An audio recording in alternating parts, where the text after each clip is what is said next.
piece of cake, right? Today on Absolute Anthem, we are diving into the faction known as the Scars. The Scars at this point are enemy number one when we talk about the enemies we've seen the freelancers engage in all of the Anthem gameplay demonstrations up till this point. These are the dudes that the freelancers have shot at the most in all of the gameplay demos we've seen. We know a decent amount about the Scars, and we can pull even more out of this gameplay demo, but we don't really know who they are in the grander scheme of things. BioWare has told us that they're not native to the planet that Anthem takes place on, and that they have ties to the Shaper gods, but that's about it. We don't really know why they're here, where they came from. There's just a lot of questions left unanswered in regard to the Scars themselves. So today we're going to take a look at some gameplay footage. We're going to take a look at some images, some renders of the Scars. We're going to kind of surmise the things that we can from that, and then I'm going to wrap it all up with my own personal theory on just who the Scars are, what they're doing here, how they got here, and what their sort of personal endgame is as a race. If we take a look at the gameplay demo, I think the thing that becomes most apparent is that while the Scars do have some sort of a social structure, starting with the Scrappers, Scouts, Hunters, and Enforcers, they come across as rather barbaric, a simple race of warring-focused individuals. I mean, come on, they display the corpses of their enemies. We see numerous freelancers, numerous Javelins strung up throughout many of their camps in the recent gameplay demonstration. We also, though, can very clearly see that they are scavengers, hence the scrapper unit within their social structure. They seem to scavenge everything and anything, including potentially bits and pieces of a freelancer strider to make these giant full-body shields that we see the legendary Enforcer use. And how about this render for the Hunter, one of the Airborne Scrappers we see in the gameplay demo? Yeah, that's definitely a Ranger Javelin that they've repurposed and are now using to get airborne capabilities when engaging other threats, including the freelancers themselves. They are just taking anyone and anything that gets in their way, destroying it if they can, and then repurposing it to their own benefit. And that concept of them being really efficient scavengers, really high-quality scrappers, further comes into play with the Scars and Villainy mission we see in this demo itself. They have taken acid from the swarm and used it to make a bioweapon to take down caravans moving through the world of Anthem. These guys don't mess around, man, and if you get in their way, they'll scrap you. And then you'll probably exist as a piece of their armor until the inevitable future. I really like that idea of the Scars being this really scrapper-focused, sort of society, sort of race.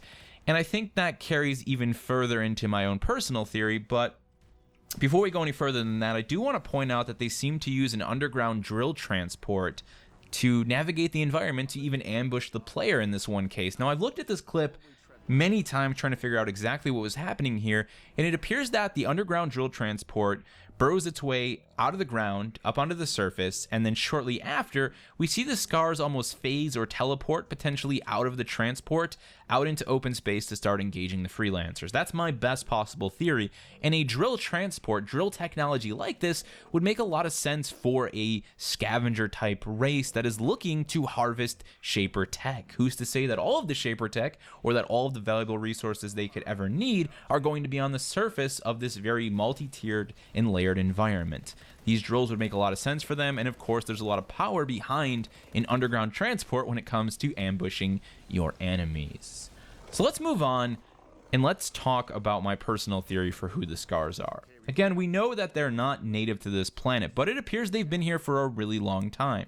And when we take a look at their sort of barbaric nature, their scrapper, scavenger type background, I'd like to surmise that they were once a race lacking the necessary technology to build firearms, to build space-worthy craft to even get to this planet.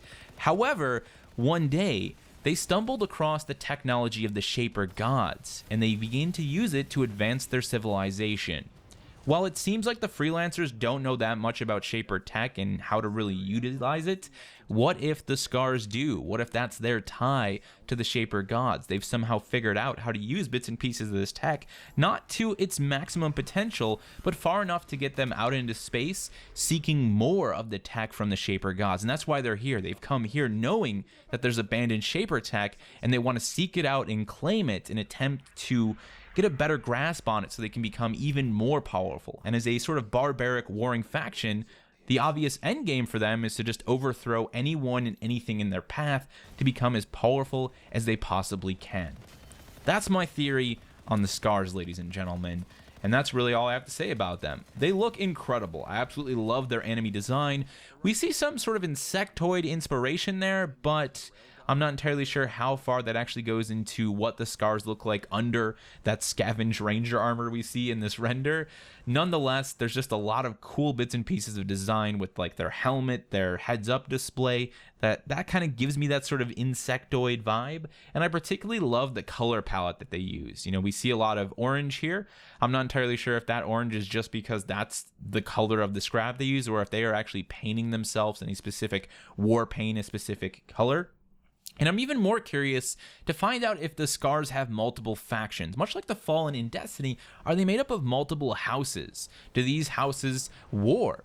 Does one of these houses exist on the planet we get in Anthem, or are there multiple houses here all racing to gain access to the latest Shaper tech? Feel free to let me know some of your theories and thoughts on the Scars down in the comment section below. Thank you guys so much for watching, and I will see you in the next one. You have been brought here for a purpose. The most important task of your lives.